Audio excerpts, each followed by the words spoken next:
Hi, ladies and gentlemen. Welcome back to Lawrence of Arabia's channel. This is the seventh reading of Bhakti, the art of eternal love.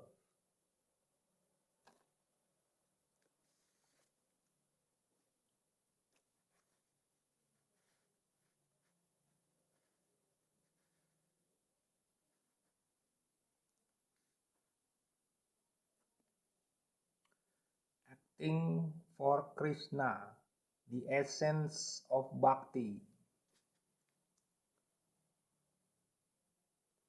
This devotional service is a sort of cultivation.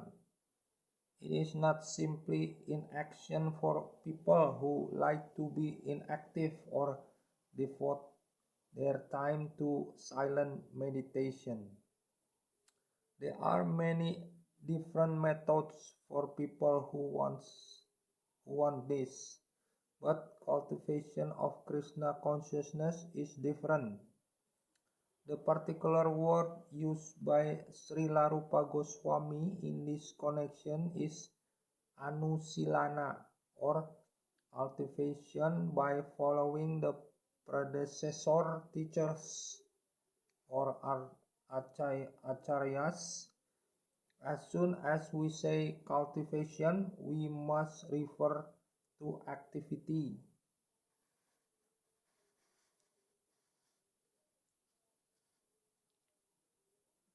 Without activity, consciousness alone cannot help us. All activities may be divided into two classes. One class may be for achieving a certain goal, and the other may be for avoiding some unfavorable circumstance.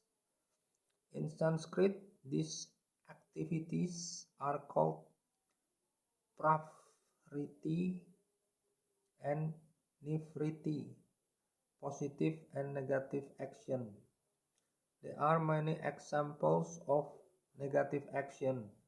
For instance, a diseased person has to be cautious and take medicine in order to avoid making his illness worse.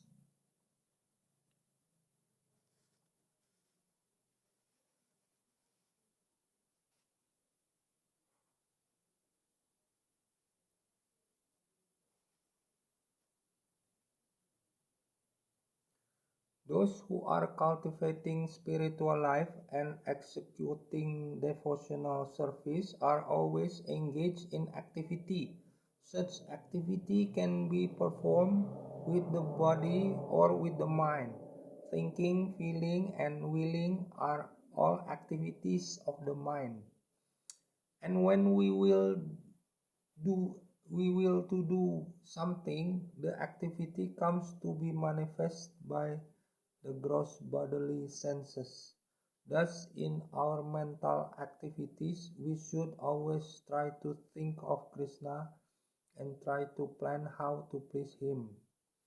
Following in the footsteps of the great acharyas and the personal spiritual master, there are activities of the body, activities of the mind, and activities of speech. A Krishna conscious person engages his words in preaching the glories of the Lord. This is called kirtana.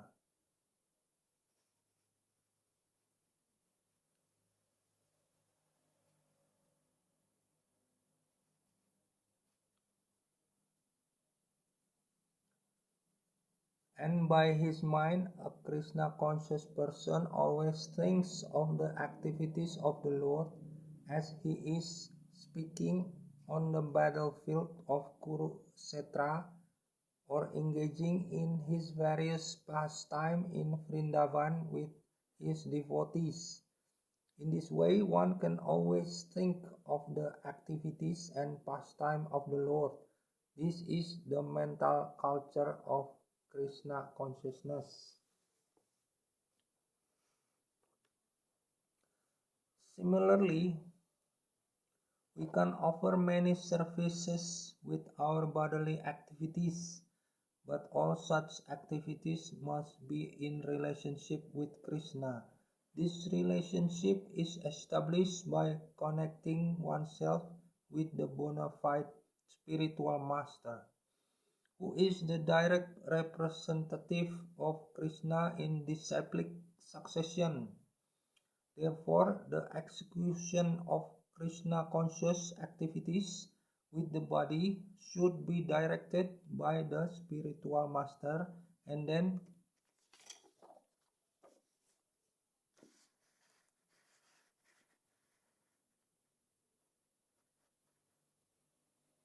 performed with faith. The connection with the spiritual master is called initiation.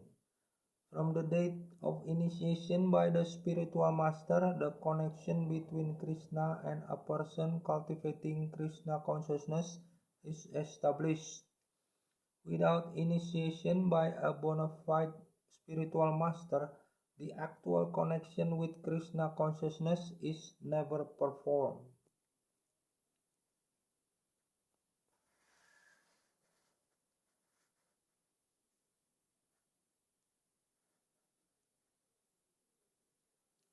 This cultivation of Krishna consciousness is not material.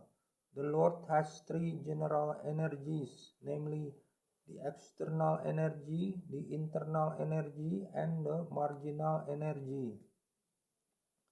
The living entities are called marginal energy, and the material cosmic manifestation is the action of the external or material energy.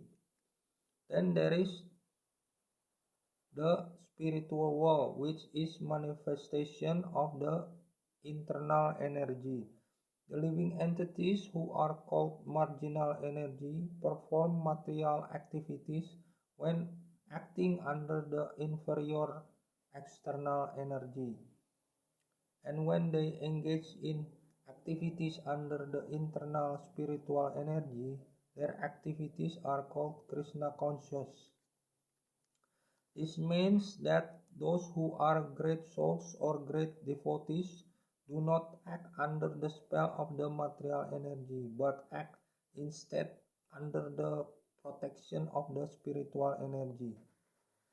Any activities done in devotional service or in Krishna consciousness are directly under the control of the spiritual energy.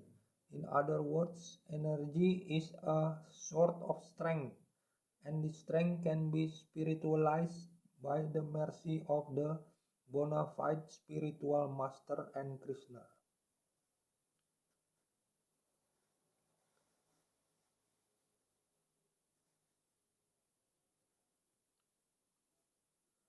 In the Chaitanya Charitamrita by Krishnadasa Kaviraja Goswami, Lord Chaitanya states that it is a fortunate person who comes in contact with a bona fide spiritual master by the grace of Krishna.